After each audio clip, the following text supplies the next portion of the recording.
Hi, Ismi Prince. എല്ലാവർക്കും Black Town YouTube ചാനലിൻ്റെ പുതിയ വീഡിയോയിലേക്ക് സ്വാഗതം. എന്തുണ്ട് വിശേഷങ്ങൾ? എല്ലാവർക്കും സുഖമല്ലേ? എല്ലാവരും ഹാപ്പിയല്ലേ? ഹാപ്പി ആയിട്ടിരിക്കുക. Anything happen life has to go on always പോസിറ്റീവായി.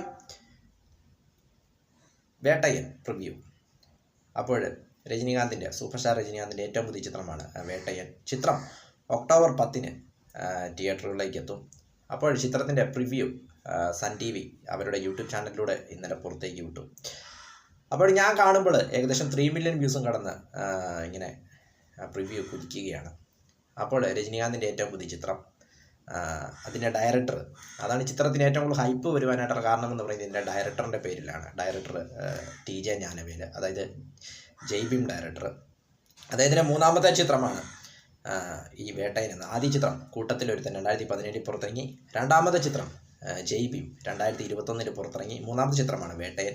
അദ്ദേഹം പോപ്പുലറായത് അല്ലെങ്കിൽ ഫേമസ് ആയത് അദ്ദേഹം പോപ്പുലറായത് ഫേമസ് ആയത് ജയ് ഭീം എന്ന ചിത്രത്തിലൂടെയാണ്, സൂര്യ ചിത്രത്തിലൂടെയാണ് 2021. വളരെയധികം കോളിളക്കം സൃഷ്ടിച്ച ഒരു ചിത്രമായിരുന്നു കൊറോണ കാലത്ത് പുറത്തിറങ്ങിയ ചിത്രം OTT റിലീസായിരുന്നു. വളരെയധികം രാജ്യത്തുടനീളം വളരെയധികം ശ്രദ്ധിക്കപ്പെട്ട ഒരു സിനിമയായിരുന്നു, വളരെയധികം ചർച്ച ചെയ്യപ്പെട്ട ഒരു സിനിമയായിരുന്നു ജയ് ഭീം എന്നത്.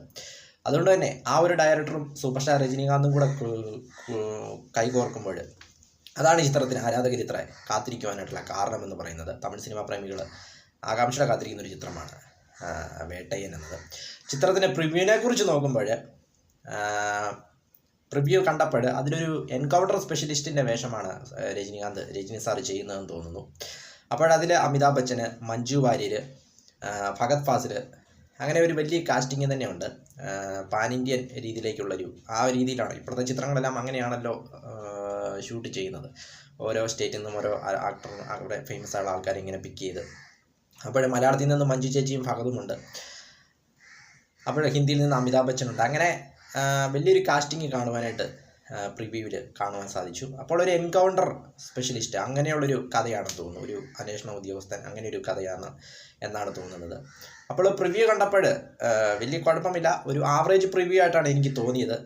പിന്നെ ബാക്കി സിനിമ റിലീസാകുമ്പോഴാണ് നമുക്ക് ബാക്കി കാര്യങ്ങളൊക്കെ പറയാനായിട്ട് സാധിക്കുക. പിന്നെ TJ ജ്ഞാനവേലിൻ്റെ ആയതുകൊണ്ട് തന്നെ വളരെയധികം എക്സ്പെക്റ്റ് ചെയ്യുന്നൊരു ചിത്രമാണ് വേട്ടയൻ എന്നത്. പിന്നെ ഇതിൻ്റെ എടുത്തു പറയേണ്ടത് ഇതിൻ്റെ മ്യൂസിക് ഡയറക്ടർ അനിരുദ്ധ്. അദ്ദേഹം ഓൾറെഡി 2 പാട്ടുകൾ പുറത്തു വിട്ടു. രണ്ടും സോഷ്യൽ മീഡിയ ഇളക്കി മറിച്ചുകൊണ്ടിരിക്കുകയാണ്. മനസ്സിലായ സോങ് സോഷ്യൽ മീഡിയ കിടന്ന് ആറാടുകയാണെന്ന് പറയാം. ഇപ്പോൾ അദ്ദേഹം രണ്ടാമത്തെ സോങ് ഹണ്ടർ വന്താർ എന്നുള്ളത് ഇന്നലെ പുറത്തു വിട്ടു. അതും അടിപൊളിയാണ്. അങ്ങനെ എല്ലാം കൊണ്ടും 2 പാട്ടുകളും സോഷ്യൽ മീഡിയ ഏറ്റെടുത്ത് റീൽസിൻ്റെ അഭിഷേകമാണെന്ന് പറയാം. അതുകൊണ്ട് തന്നെ പാട്ടുകളിലൂടെ ഹൈപ്പ് വീണ്ടും മുന്നോട്ട് കുതിക്കുകയാണ്. ഷൂട്ടിംഗ് സ്റ്റാർട്ട് ചെയ്തപ്പോഴൊക്കെ TJ ജ്ഞാനവേൽ രജനീകാന്ത് കോംബോ എന്നൊരു ഹൈപ്പ് മാത്രമേ ഉണ്ടായിരുന്നുള്ളൂ. പക്ഷേ പാട്ടുകൾ പുറത്തിറങ്ങിയപ്പോഴേക്കും വേറെ ലെവലിലേക്ക് ഹൈപ്പ് പോവുകയാണ്. ഇതാണ് ജയിലറിനും സംഭവിച്ചത്. ഫസ്റ്റ് ഹൈപ്പില്ലാതിരുന്ന ചിത്രം അനിരുദ്ധിൻ്റെ മ്യൂസിക്കോടുകൂടി വേറെ ലെവലിലേക്ക് പോവുകയായിരുന്നു. അപ്പോഴതിൻ്റെ ഓഡിയോ ലോഞ്ചൊക്കെ ഇന്നലെ ചെന്നൈയിൽ നടന്നു. അപ്പോൾ അത് ടെലികാസ്റ്റ് ചെയ്തിട്ടില്ല, സൺ TV ഉടൻ തന്നെ പുറത്തു വിടും. അപ്പോൾ അത് രജനീകാന്തിൻ്റെ സ്പീച്ചൊക്കെ ആകുമ്പോഴത്തേനും, ജയിലറിന് എങ്ങനെയാണ് സ്പീച്ചിലൂടെയാണ് കൊളുത്തിയത് പടം, സ്പീച്ചൊക്കെ ആകുമ്പോഴത്തേനും അടുത്ത ലെവലിലേക്ക് പോകുമെന്ന് തോന്നുന്നു ചിത്രം റിലീസിന് മുമ്പ്. ഇനി ഏതാനും ദിവസങ്ങൾ മാത്രമേ ഉള്ളൂ ചിത്രം റിലീസ് ചെയ്യാൻ. ചിത്രം ഒക്ടോബർ 10 തിയേറ്ററുകളിലേക്ക് എത്തും വേട്ടയൻ. ഫസ്റ്റ് കങ്കുവ റിലീസ് ഉണ്ടായിരുന്നു, പക്ഷേ കങ്കുവ റിലീസ് മാറ്റിയതുകൊണ്ട് സോളോ റിലീസായിട്ടാണ് ചിത്രം തിയേറ്ററുകളിലേക്ക് എത്തുന്നത് വേട്ടയൻ എന്നത്. രജനീകാന്തും മഞ്ജു വാര്യരും ഫഹദ് ഫാസിലും. ഫഹദിനെ സംബന്ധിച്ചിടത്തോളം വിക്രം, മാമന്നൻ, അപ്പോൾ അടുത്തത് വേട്ടയൻ. അങ്ങനെ തമിഴിൽ കമലഹാസനൊപ്പം അഭിനയിക്കാൻ പറ്റി. ഇപ്പോഴത്തെ രജനി സാറിനൊപ്പം അഭിനയിക്കുന്നു. അങ്ങനെ അദ്ദേഹം ഫഹദും കൂടെ ഉള്ളത് കൊണ്ട് തന്നെ മലയാളികൾക്കൊരു എക്സ്പെക്റ്റേഷൻ കാണും. അതോടൊപ്പം മഞ്ജു ചേച്ചിയുടെ മനസ്സിലായോ പാട്ടിനുള്ള ആ ഡാൻസും ഒക്കെ വലിയ വൈറലാണ് സോഷ്യൽ മീഡിയയിൽ. അപ്പോൾ TJ ജ്ഞാനവേലിൻ്റെ TJ ജ്ഞാനവേലിൻ്റെ സിനിമ ആയതുകൊണ്ട് തന്നെ എല്ലാവരും വളരെയധികം എക്സ്പെക്റ്റേഷനിലാണെന്ന് പറയാം ഈ ചിത്രത്തിന് വേണ്ടി. ജയ് ഭീം കണ്ടവർക്കെല്ലാം അറിയാം അദ്ദേഹത്തിൻ്റെ ആ ഒരു സംവിധാന മികവെന്നത്. ഇതിൻ്റെ സിനിമാറ്റോഗ്രാഫർ S കതിരാണ്. പ്രിവ്യൂ കണ്ടപ്പോൾ തന്നെ വലിയ കുഴപ്പമില്ലാത്ത സിനിമാറ്റോഗ്രാഫിയാണ്. പ്രിവ്യൂവിൽ വലിയ പിടുത്തമൊന്നും കിട്ടിയില്ലെങ്കിലും കഥയെക്കുറിച്ച് ഒരു എൻകൗണ്ടർ ആ ഒരു രീതിയിലുള്ളതാണ്. ബാക്കിയൊക്കെ സിനിമ കണ്ടാലേ നമുക്കിത് അതിനെക്കുറിച്ച് പറയുവാനായിട്ട് സാധിക്കുള്ളൂ. ഏതായാലും TJ ജ്ഞാനവേലിൻ്റെ ആയതുകൊണ്ട് തന്നെ ഒരു സ്ട്രോങ് സ്ക്രീൻ പ്ലേ ഉണ്ടാവും എന്ന കാര്യത്തിൽ യാതൊരു സംശയമില്ല. പാട്ടുകൾ ഓൾറെഡി ഹിറ്റായി കഴിഞ്ഞു.